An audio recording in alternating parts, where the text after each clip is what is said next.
नमस्कार। चलिए आज भारतीय न्याय संहिता 2023 के एक बहुत ही जरूरी अध्याय को समझते हैं, जो है संपत्ति के विरुद्ध अपराध।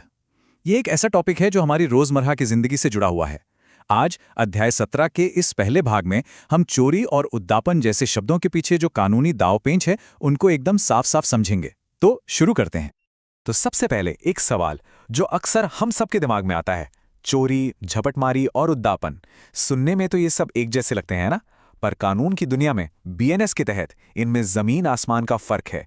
इनके तत्व अलग हैं, इनकी सजा अलग है। आज हमारी पूरी चर्चा इसी सवाल के इर्द गिर्द घूमेगी कि आखिर कानून की नज़र में किसी का पर्स छीनना और किसी को डरा धमकाकर पैसे लेना, ये दो अलग अलग अपराध क्यों माने जाते हैं। ठीक है, तो संपत्ति के खिलाफ अपराधों के इस पूरे स्ट्रक्चर को समझने के लिए हमें इसकी नींव को पकड़ना होगा, और वो नींव है चोरी। भारतीय न्याय संहिता की धारा 303 चोरी को परिभाषित करती है, और इस एक परिभाषा को समझना इसलिए बहुत जरूरी है क्योंकि आगे चलकर लूट और डकैती जैसे जो और भी गंभीर अपराध हैं वो भी इसी से जुड़े हुए हैं। तो धारा 303 कहती क्या है? बहुत ध्यान से सुनिएगा, एक एक शब्द जरूरी है। ये कहती है कि चोरी तब होती है जब कोई व्यक्ति बेईमानी के इरादे से किसी दूसरे के कब्जे से उसकी सहमति के बिना किसी चल संपत्ति यानी मूवेबल प्रॉपर्टी को हटाता है। देखा, बेईमानी का इरादा, कब्जा, सहमति के बिना और हटाना, ये कुछ शब्द ही इस पूरे अपराध का सार हैं। चलिए उस परिभाषा को और आसान बनाते हैं। ये हैं वो 5 जरूरी तत्व, 5 एसेंशियल इंग्रेडिएंट्स। किसी भी एक्ट को चोरी साबित करने के लिए प्रोसिक्यूशन को कोर्ट में इन 5 चीजों को साबित करना पड़ेगा। अगर इनमें से एक भी चीज गायब है तो कानूनी तौर पर वो चोरी नहीं मानी जाएगी। ये प्रोसिक्यूशन के लिए एक चेकलिस्ट की तरह है। 5 पर टिक लगना जरूरी है, वरना केस कमजोर पड़ जाएगा। अब आता है एक बहुत ही ट्रिकी कॉन्सेप्ट, और वो है कब्जा यानी पोजेशन। बीएनएस के इन इलस्ट्रेशन से ये बात एकदम साफ हो जाएगी। देखिए, पहले केस में जी ने अपनी प्लेट ए को सौंपी थी, यानी एंट्रस्ट की थी। जब ए उसे बेच देता है तो वो चोरी नहीं बल्कि आपराधिक न्यास भंग यानी क्रिमिनल ब्रीच ऑफ ट्रस्ट है। क्यों? क्योंकि प्लेट जी के कब्जे से नहीं ली गई। लेकिन दूसरे केस में अंगूठी जी के घर में मेज पर थी, जो कानूनी तौर पर जी का कब्जा माना जाएगा। उसे वहां से हटाना ये सीधी सीधी चोरी है। ये बारीक सा फर्क समझना एक अच्छे वकील के लिए बहुत जरूरी है। और ये रहा एक क्लासिक सवाल जो अक्सर वाइवा में पूछ लिया जाता है, क्या कोई इंसान अपनी ही चीज की चोरी कर सकता है? और आपको जानकर हैरानी होगी कि कानून कहता है हाँ, बिल्कुल कर सकता है। बीएनएस का दृष्टांत के इसी को समझाता है। मान लीजिए आपने अपनी घड़ी किसी के पास गिरवी रखी है। अब आप बिना पैसे चुकाए चुपके से वो घड़ी वापस ले आते हैं, तो ये चोरी है। क्यों? क्योंकि यहां बेईमानी का इरादा है। आप उस व्यक्ति को उस सिक्योरिटी से वंचित कर रहे हैं जिसका वो कानूनी तौर पर हकदार था। तो साधारण चोरी की सजा क्या है? धारा 303(2) के मुताबिक 3 साल तक की कैद या जुर्माना या फिर दोनों हो सकते हैं। लेकिन बीएनएस में एक बहुत जरूरी नया प्रावधान भी है। अगर चोरी की गई संपत्ति की कीमत 5,000 रुपए से कम है और ये अपराधी का पहला अपराध है, तो संपत्ति वापस करने पर उसे सामुदायिक सेवा यानी कम्युनिटी सर्विस की सजा दी जा सकती है। ये सुधारवादी न्याय की तरफ एक बहुत अच्छा कदम है, जहां मकसद सिर्फ सजा देना नहीं बल्कि सुधार का मौका देना भी है। लेकिन देखिए, हर चोरी एक जैसी नहीं होती। कानून भी इस बात को मानता है। हालात की गंभीरता के आधार पर चोरी के अलग अलग लेवल होते हैं। बीएनएस की धारा 304 से 307 चोरी के इन्हीं गंभीर रूपों यानी एग्रेवेटेड फॉर्म्स ऑफ थेफ्ट के बारे में बात करती हैं, जहां सजा भी काफी ज्यादा सख्त हो जाती है। चलिए देखते हैं ये कौन कौन से हैं। चोरी का पहला गंभीर रूप है झपटमारी यानी स्नैचिंग, जो सेक्शन 304 में दिया गया है। यहां चोरी के वही 5 तत्व तो हैं ही, पर एक और चीज जुड़ जाती है। वो है अचानक, तेजी से या बलपूर्वक संपत्ति को छीनना। सोचकर देखिए, किसी की जेब से पर्स निकालना चोरी है, लेकिन वही पर्स हाथ से छीनकर भाग जाना झपटमारी है। वो जो छीनने का एक्शन है ना, वही इसे एक ज्यादा गंभीर अपराध बना देता है। जरा इस टेबल को ध्यान से देखिए, आपको सजा का बढ़ता हुआ पैटर्न दिखेगा। झपटमारी के लिए 3 साल, घर या वाहन में चोरी। अब आप किसी की सुरक्षित जगह में घुसपैठ कर रहे हैं तो धारा 305 के तहत सजा सीधे 7 साल हो जाती है। और अगर चोरी कोई नौकर या क्लर्क करे तो यहां विश्वासघात का एलिमेंट जुड़ जाता है, इसलिए धारा 306 के तहत सजा फिर से 7 साल है। और सबसे गंभीर है धारा 307, जहां अपराधी सिर्फ चोरी करने नहीं बल्कि जरूरत पड़ने पर हिंसा करने की तैयारी से आया है। यहां सजा 10 साल तक पहुंच जाती है। चलिए अब चोरी से आगे बढ़ते हैं और एक बिल्कुल अलग तरह के अपराध को समझते हैं, उद्दापन, जिसे हम एक्सटॉर्शन कहते हैं। ये बीएनएस की धारा 308 में दिया गया है। ये भी संपत्ति से जुड़ा अपराध है, लेकिन इसका काम करने का तरीका चोरी से एकदम अलग है। और यही है इन दोनों अपराधों के बीच का सबसे बड़ा फर्क। चोरी में अपराधी आपकी जानकारी के बिना, आपकी सहमति के बिना काम करता है, लेकिन उद्दापन में अपराधी आपके सामने होता है, आपकी सहमति लेता है, लेकिन वो सहमति डर दिखाकर ली जाती है। सहमति तो होती है, पर वो आज़ाद नहीं होती। एक में संपत्ति ली जाती है, दूसरे में दिलवाई जाती है। धारा 308 के इलस्ट्रेशंस हमें इसके कई रूप दिखाते हैं, जैसे किसी को बदनाम करने की धमकी देकर पैसे मांगना, या फिर आजकल जो सेक्सटॉर्शन के मामले हम देख रहे हैं, जहां किसी की निजी तस्वीरों को पब्लिक करने की धमकी देकर पैसे मांगे जाते हैं, वो भी उद्दापन का ही एक मॉडर्न रूप है। इन सभी मामलों में जो एक कॉमन एलिमेंट है वो है डर। उद्दापन की सजा भी इस बात पर निर्भर करती है कि धमकी कितनी गंभीर थी। जैसा कि ये चार्ट दिखा रहा है, सामान्य उद्दापन के लिए धारा 308(2) में 7 साल तक की सजा है, लेकिन अगर अपराधी मौत या गंभीर चोट का डर दिखाता है तो धारा 308(5) के तहत सजा 10 साल तक हो सकती है। कानून सिर्फ ये नहीं देखता कि क्या लिया गया, बल्कि ये भी देखता है कि पीड़ित को किस लेवल के डर का सामना करना पड़ा। तो चलिए, अब तक हमने जो भी कानूनी बारीकियां समझी हैं, उन्हें एक साथ लाकर रिवाइज कर लेते हैं, ताकि ये हमेशा के लिए याद हो जाएं। तो इस बात को एकदम साफ साफ याद रखिए। चोरी एक गुप्त अपराध है जो बिना सहमति के होता है। उद्दापन डर दिखाकर जबरदस्ती की सहमति से किया जाता है। चोरी का मुख्य तत्व है संपत्ति का हटाया जाना, यानी मूविंग, जबकि उद्दापन का मुख्य तत्व है संपत्ति का दिलवाया जाना, यानी डिलीवरी। एक में अपराधी खुद लेता है, दूसरे में पीड़ित डर के मारे खुद देता है। इस पूरी चर्चा का सार इस एक लाइन में छिपा है। चोरी छुपके से किया जाने वाला अपराध है, जबकि उद्दापन डर का अपराध है। ये एक सरल सी लाइन इन दोनों मुश्किल कानूनी कॉन्सेप्ट्स को याद रखने में बहुत मदद करेगी। और आखिर में आप सबके लिए एक सवाल छोड़कर जा रहा हूं जिस पर सोचिएगा जरूर। हमने देखा कि बेईमानी का इरादा इन दोनों अपराधों की आत्मा है। अब एक वकील के तौर पर सोचिए, आप अदालत में कैसे साबित करेंगे कि किसी के दिमाग में क्या चल रहा था? कौन से सबूत पेश करेंगे? इस पर विचार कीजिएगा, क्योंकि असली वकालत की चुनौती यहीं से शुरू होती है। अगली बार हम अध्याय 17 के अगले भाग पर चर्चा करेंगे। धन्यवाद। नमस्कार विद्यार्थियों, आज की क्लास में हम भारतीय न्याय संहिता 2023 के एक बहुत ही जरूरी अध्याय पर बात करेंगे। ये है अध्याय 17, संपत्ति के विरुद्ध अपराध, और आज हम इसका दूसरा भाग समझेंगे। परीक्षा के लिहाज से ये बहुत ही महत्वपूर्ण है, तो ध्यान से सुनिएगा। अच्छा, चलिए एक ऐसे सवाल से शुरू करते हैं जिसमें अक्सर कानून के छात्र थोड़ा उलझ जाते हैं कि भाई चोरी, लूट और डकैती में आखिर फर्क क्या है। मैं वादा करता हूं इस चर्चा के खत्म होने तक इन तीनों के बीच का अंतर आपके लिए एकदम साफ हो जाएगा। तो आज का हमारा रोडमैप ये रहेगा। हम इन 4 मुख्य टॉपिक्स पर एक एक करके बात करेंगे। सबसे पहले हम लूट को समझेंगे, फिर देखेंगे कि वही लूट कब डकैती बन जाती है, और फिर आखिर में हम आपराधिक दुर्विनियोग और आपराधिक न्यासभंग के बीच के बहुत ही बारीक अंतर को जानेंगे। ठीक है, तो चलिए अपने पहले विषय में उतरते हैं। ये है लूट, जिसे भारतीय न्याय संहिता की धारा 309 में बताया गया है। तो देखिए, सबसे पहली और सबसे जरूरी बात जो याद रखनी है वो ये है कि लूट अपने आप में कोई बिल्कुल नया अपराध नहीं है। ये असल में चोरी या उद्दापन का ही एक ज्यादा गंभीर रूप है। आप कह सकते हैं कि ये एक एग्रेवेटेड फॉर्म है। जब चोरी या उद्दापन में हिंसा या फिर तत्काल हिंसा का डर जुड़ जाता है तो वही अपराध लूट बन जाता है। सीधी सी बात है, बल या डर का इस्तेमाल ही चोरी को लूट में बदल देता है। अब ये स्लाइड देखिए, ये बहुत अच्छे से समझाती है कि लूट कैसे होती है। इसके 2 रास्ते हैं, एक चोरी के जरिए और दूसरा उद्दापन के जरिए।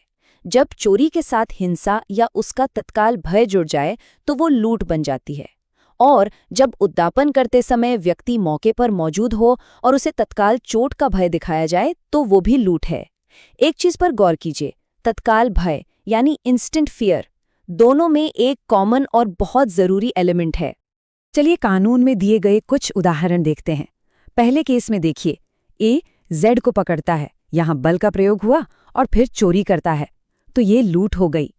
दूसरे और तीसरे उदाहरण में पिस्तौल दिखाकर या बच्चे को फेंकने की धमकी देकर तत्काल भय पैदा किया गया है, इसलिए ये भी लूट के मामले हैं। हर केस में या तो बल है या तत्काल चोट का डर। और ये वाला उदाहरण तत्काल शब्द के महत्व को बहुत ही शानदार ढंग से समझाता है। यहाँ AZ को धमकी तो दे रहा है, लेकिन बच्चे को मारने का भय तत्काल नहीं है, वो कहीं और है। डर तो है, पर वो इंस्टेंट नहीं है। इसीलिए ये मामला उद्दापन का तो है, लेकिन लूट का नहीं है। बस यही वो महीन रेखा है जो इन दोनों अपराधों को अलग करती है। अब सजा की बात करते हैं। कानून लूट के लिए काफी गंभीर सजा देता है। सामान्य लूट के लिए 10 साल तक की सजा है। लेकिन अगर यही लूट किसी हाईवे पर सूर्यास्त और सूर्योदय के बीच हो तो सजा 14 साल तक हो सकती है। और अगर लूट के दौरान किसी को चोट पहुंचाई जाती है तो सजा आजीवन कारावास तक भी जा सकती है। चलिए अब अपराध की गंभीरता की सीढ़ी पर एक कदम और ऊपर चढ़ते हैं और देखते हैं कि यही लूट डकैती कब बन जाती है। वो जादुई संख्या जो लूट को डकैती में बदल देती है वो है 5। इस नंबर को हमेशा याद रखिएगा। जब लूट करने वाले अपराधियों की संख्या 5 या उससे ज्यादा हो तो वही अपराध डकैती कहलाता है। 4 लोग हैं तो लूट, 5 या उससे ज्यादा हैं तो डकैती। बस इतना सा फर्क है। तो जैसा कि परिभाषा में साफ है, डकैती असल में कुछ और नहीं बल्कि एक सामूहिक लूट है जिसे 5 या ज्यादा लोग मिलकर अंजाम देते हैं। कानून इसे समाज के लिए एक बहुत बड़ा खतरा मानता है और इसीलिए इसके लिए सजा भी और ज्यादा कठोर है। ये टेबल देखिए, इसमें डकैती से जुड़े अपराध और उनकी सजा दी गई है। सिर्फ डकैती करना ही नहीं बल्कि उसकी तैयारी करना भी एक गंभीर अपराध है जिसके लिए 10 साल तक की सजा है। और अगर डकैती के दौरान किसी की हत्या हो जाए तो धारा 310 में मृत्युदंड तक का प्रावधान है। ये इसकी गंभीरता को दिखाता है। अच्छा, तो अब हम बल प्रयोग वाले अपराधों से थोड़ा हटकर संपत्ति के अपराधों की एक दूसरी कैटेगरी की ओर बढ़ते हैं। ये वो अपराध हैं जो बेईमानी के इरादे यानी डिसऑनेस्ट इंटेंशन पर आधारित हैं। तो आपराधिक दुर्विनियोग में 2 मुख्य बातें हैं। पहली, बेईमानी का इरादा और दूसरी, किसी चल संपत्ति यानी मूवेबल प्रॉपर्टी को अपने इस्तेमाल के लिए बदल लेना या कन्वर्ट कर लेना। यहाँ ध्यान देने वाली बात यह है कि संपत्ति शुरू में किसी गलत तरीके से नहीं मिलती बल्कि मिलने के बाद इरादा बेईमान हो जाता है। इसके लिए सजा 6 महीने से लेकर 2 साल तक की हो सकती है। ये उदाहरण इस कॉन्सेप्ट को बहुत अच्छे से साफ करता है।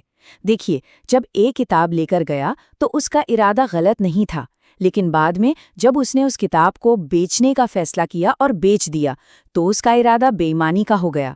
बस उसी पल ये एक निर्दोष काम अपराध बन गया।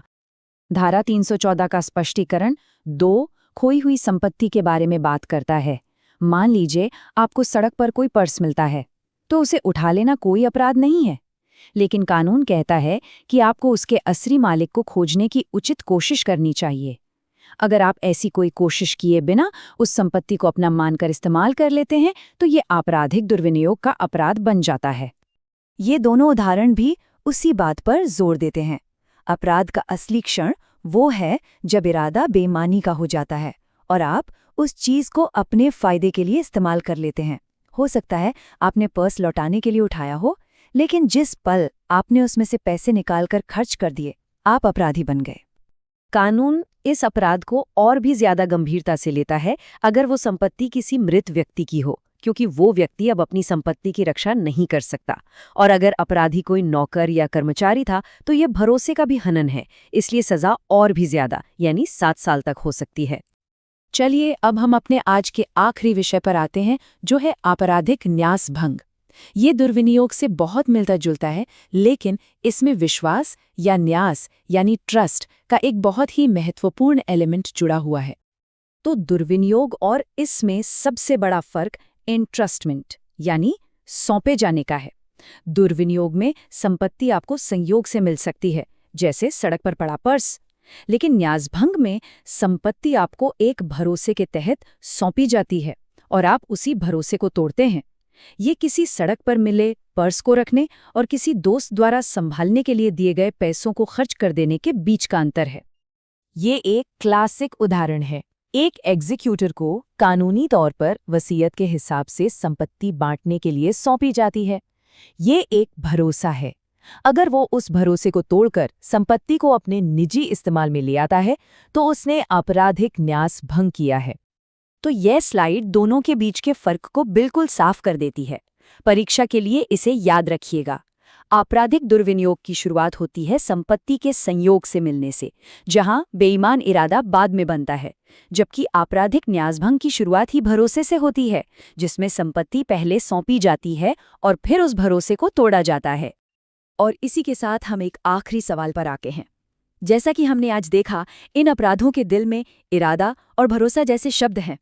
इन्हें कानून की किताबों में समझना एक बात है, लेकिन असल में अदालत के अंदर सबूतों के आधार पर किसी के बुरे इरादे या टूटे हुए भरोसे को साबित करना, यही एक वकील की असली चुनौती और असली कला है। नमस्कार। तो चलिए भारतीय न्याय संहिता 2023 पर अपनी चर्चा को आगे बढ़ाते हैं। आज हम अध्याय 17 यानी संपत्ति के विरुद्ध अपराध के तीसरे और आखिरी भाग पर बात करेंगे। ये एक ऐसा हिस्सा है जो भरोसे, धोखे और बेईमानी की महीन लकीरों को कानून की नज़र से देखता है। तो शुरू करते हैं। जरा एक पल के लिए सोचिए, जब हम किसी पर पूरा भरोसा करके अपनी कोई कीमती चीज उसे सौंपते हैं और वो इंसान उस भरोसे को तोड़ देता है, तो ये सिर्फ पैसों का या चीज का नुकसान नहीं होता है ना, ये दिल पर लगने वाली चोट होती है। आज हम यही समझने वाले हैं कि हमारा नया कानून भारतीय न्याय संहिता इस टूटे हुए भरोसे के बारे में क्या कहता है। तो आज की क्लास में हम इन 5 मुख्य बिंदुओं को कवर करेंगे। हम आपराधिक न्यासभंग से शुरू करेंगे, फिर चोरी की संपत्ति रखने के अपराध को समझेंगे, इसके बाद छल के पेचीदा जाल को देखेंगे, फिर कपट और रिश्ती जैसे अपराधों पर नजर डालेंगे, और हाँ, सबसे आखिर में एग्जाम के लिहाज से जो जरूरी धाराएं और सजाएं हैं उन्हें भी दोहराएंगे। हमारा पहला टॉपिक है आपराधिक न्यासभंग। देखिए, जैसा कि नाम से ही जाहिर है, इस अपराध की जड़ में है भरोसा या न्यास। ये अपराध तब होता है जब किसी के विश्वास का आपराधिक तौर पर हनन किया जाता है।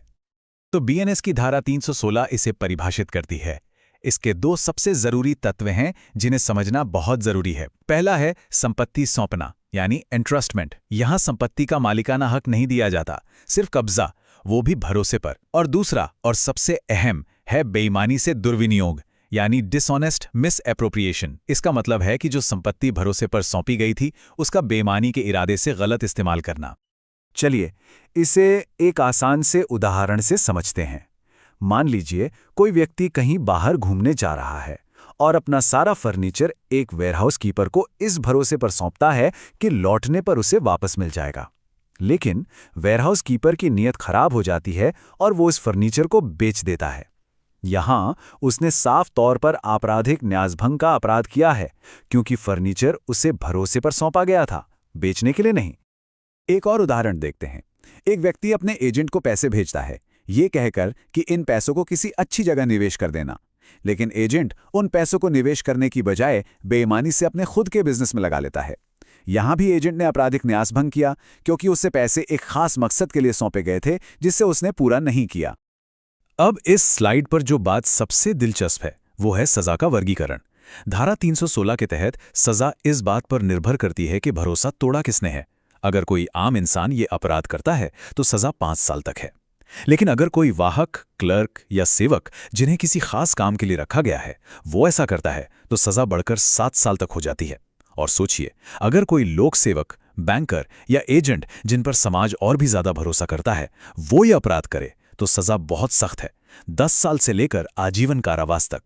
ये साफ दिखाता है कि कानून भरोसे के स्तर के साथ जिम्मेदारी भी बढ़ाता है।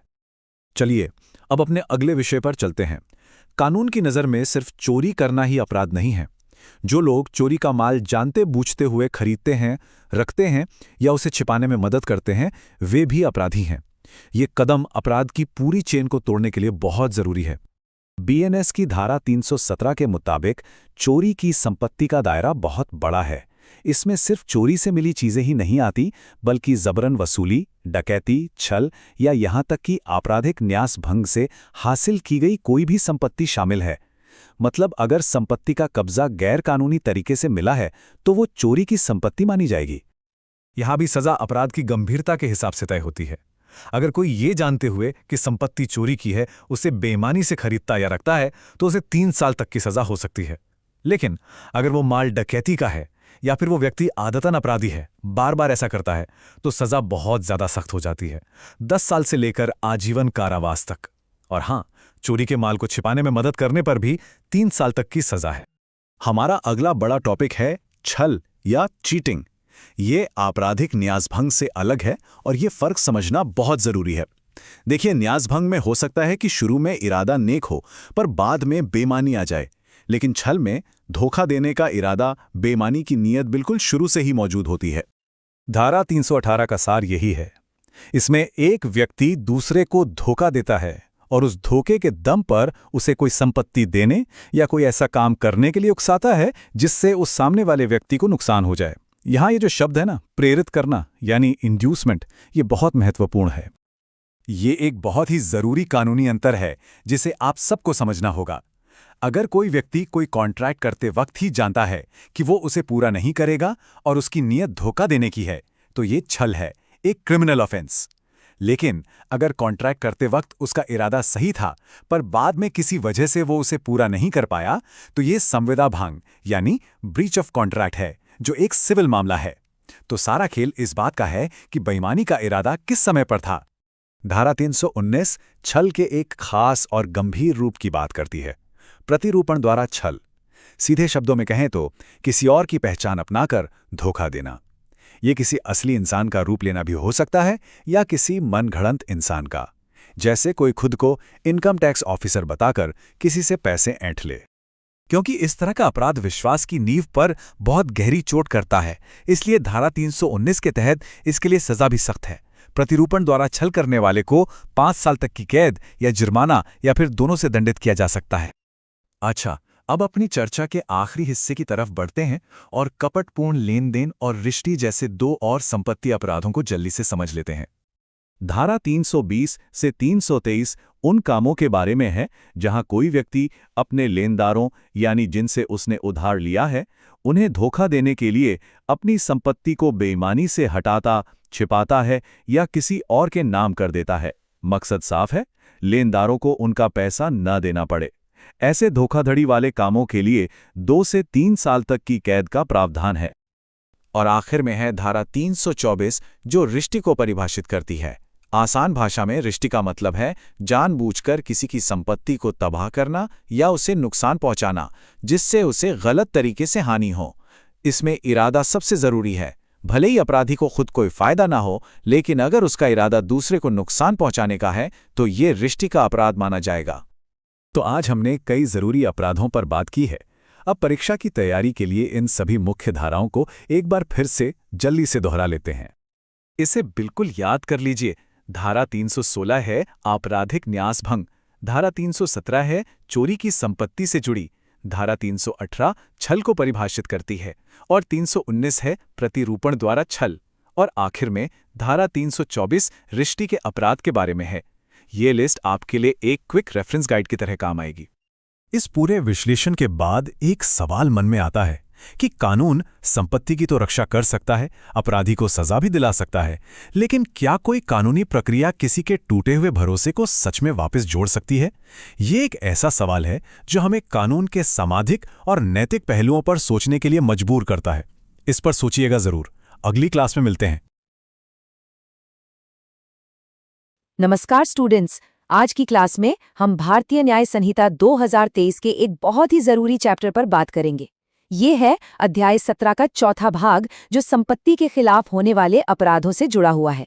तो चलिए क्लास शुरू करते हैं और इसे गहराई से समझते हैं। अपनी चर्चा शुरू करने से पहले मैं चाहता हूं कि आप सब इस सवाल पर ध्यान दें। किसी की प्रॉपर्टी को डैमेज करने या किसी के घर में घुसने पर क्या सजा है?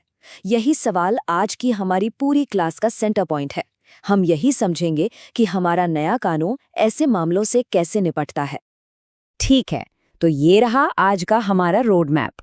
हम इन 5 पॉइंट्स को एक एक करके कवर करेंगे। हम शुरुआत मिसचीफ यानी रिश्ती की बेसिक डेफिनेशन से करेंगे और फिर धीरे धीरे इसके गंभीर रूपों और फिर आपराधिक अत्याचार और गृह भेदन जैसे और भी सीरियस ऑफेंसेस की तरफ बढ़ेंगे। तो चलिए सबसे पहले और सबसे बुनियादी अपराध से शुरू करते हैं, रिश्ती या जिसे इंग्लिश में मिसचीफ कहते हैं। बीएनएस में इसे धारा 324 के तहत बताया गया है।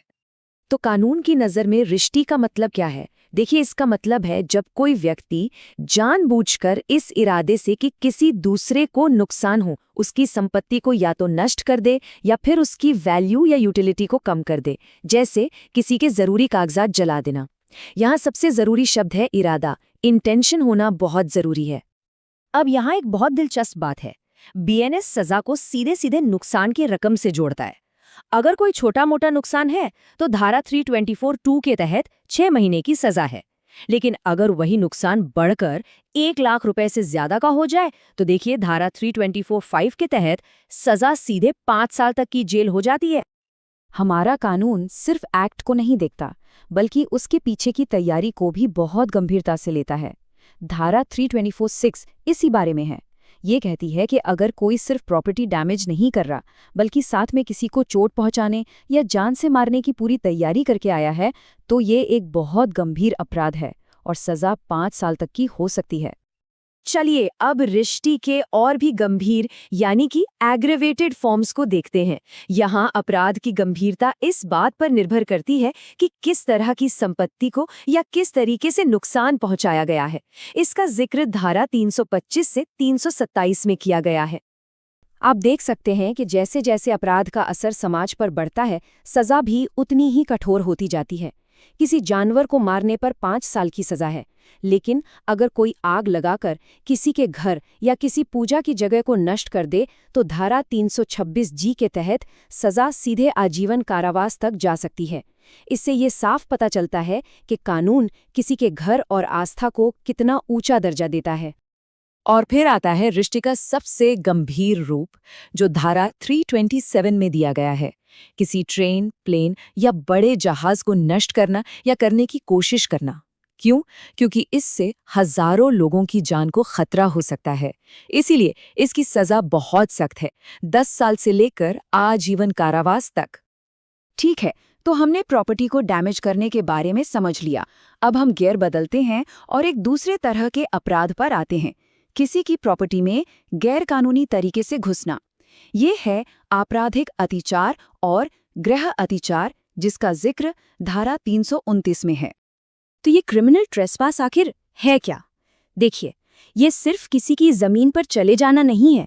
कानून के हिसाब से ये तब अपराध बनता है जब कोई किसी और की प्रॉपर्टी में इस इरादे से घुसता है कि वो वहां कोई और अपराध करेगा या फिर उस जगह के मालिक को डराएगा, धमकाएगा या परेशान करेगा। एक बार फिर, इरादा या इंटेंशन ही सब कुछ है।